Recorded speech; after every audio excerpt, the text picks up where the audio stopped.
और खबर बांग्लादेश से जुड़ी। जी हां, बांग्लादेश का अंतर्राष्ट्रीय अपराध न्यायाधिकरण आज शेख हसीना पर जुड़े मानवता के विरुद्ध अपराध के बहुचर्चित मामले में फैसला सुनाएगा। उनके 2 करीबी सहयोगियों पर भी गंभीर आरोप लगे हैं। राजधानी ढाका में सुरक्षा बढ़ा दी गई है। ये आरोप जुलाई अगस्त 2024 के छात्र नेतृत्व वाले विद्रोह से उत्पन्न हुए हैं, जिसके दौरान अभियोजकों का आरोप है कि तत्कालीन अवामी लीग सरकार ने प्रदर्शनकारियों का हिंसक दमन किया था। शेख हसीना के साथ पूर्व गृह मंत्री असदुज्जमा खान कमाल और पूर्व पुलिस प्रमुख चौधरी अब्दुल्ला अल मामून पर भी मुकदमा चल रहा है, जो अब सरकारी गवाह बन गए हैं। शेख हसीना और कमाल पर अशांति के बाद देश छोड़कर भागने के बाद उनकी अनुपस्थिति में मुकदमा चलाया जा रहा है।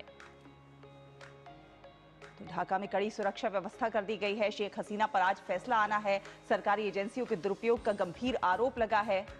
ढाका से नवल सिंह परमार हमारे साथ जुड़ रहे हैं ज्यादा जानकारी के साथ। नवल, बेहद महत्वपूर्ण फैसला आना है, इसे देखते हुए सुरक्षा व्यवस्था भी कड़ी कर दी गई है। क्या कुछ स्थिति है वहां पर? जी, देखा जाए तो आज दोपहर तक फैसला आने की संभावना है और उसको देखते हुए कोई अनिश्चित घटनाएं न बने उसके लिए पुलिस और जो लॉ एनफोर्समेंट एजेंसीज है उसका हैवी डिप्लॉयमेंट ढाका और ढाका के आसपास के डिस्ट्रिक्ट्स में किया गया है। साथ में मदारीपुर, फरीदपुर और गोपालगंज जो शेख हसीना का होम डिस्ट्रिक्ट है वहाँ पे भी कड़ी सुरक्षा व्यवस्था लगाई गई है।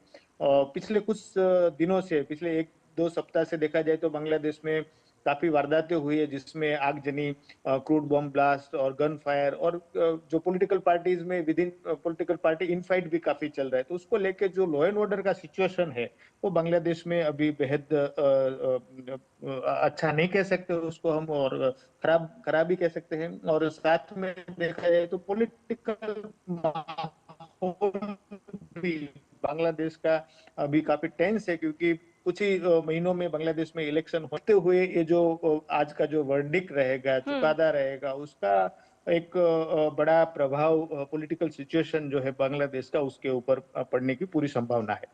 नवल सिंह, इस पूरे मामले को अगर देखें तो इसमें अभियोजकों का जो पक्ष है वो किस तरह की दलीलें पेश करता हुआ नजर आ रहा है? जो अभियोजक पक्ष है उनका क्या कुछ कहना है इस पूरे मामले को लेकर?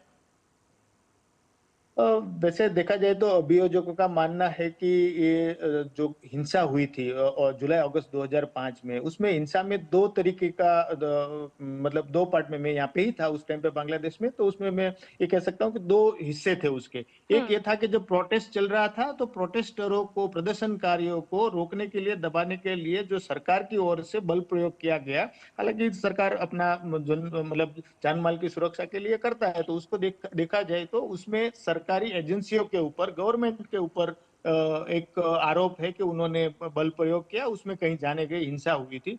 दूसरा पक्ष ये भी है कि जैसे प्रोटेस्ट एक अपना चरम सीमा को लांघ गया तो उसके बाद प्रोटेस्टरों ने जो पॉलिटिकल लीडर्स या तो पुलिस के ऊपर बड़े हमले हुए थे, उसमें कई पुलिस अफसर, पुलिस जवान भी उसमें जान गंवाई है। तो हिंसा जो है वो दोनों तरफ हुई है।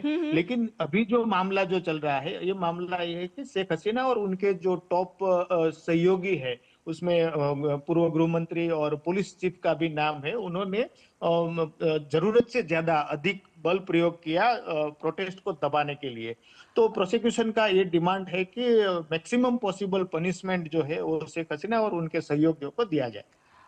नवल सिंह, ये जो हसीना के समर्थक हैं वो इसे राजनीति से प्रेरित मान रहे हैं और इसे जो है राजनीति से प्रेरित बता रहे हैं। ऐसे में अगर जो है, अगर इनके विरुद्ध फैसला आता है तब शेख हसीना के पास क्या कोई ऑप्शन होगा अपने बचाव का? देखिए, ये ट्राइब्यूनल का केस है, उसके ऊपर अपील भी होता है। पहले भी पॉलिटिकल केसेस ऐसे हुए थे शेख हसीना और उनके जो विरोधी है उनके ऊपर भी। तो गवर्नमेंट बदलने से आने वाले समय में, जैसे अभी बीएनपी के जो इंटरिम चीफ है, मतलब एक्टिंग चेयरपर्सन, उनके खिलाफ काफी गंभीर आरोप थे हैंड ग्रेनेड का यूज करने का और काफी बड़ी तादाद में हिंसा फैलाने का, लेकिन अभी वो बरी हो चुके हैं।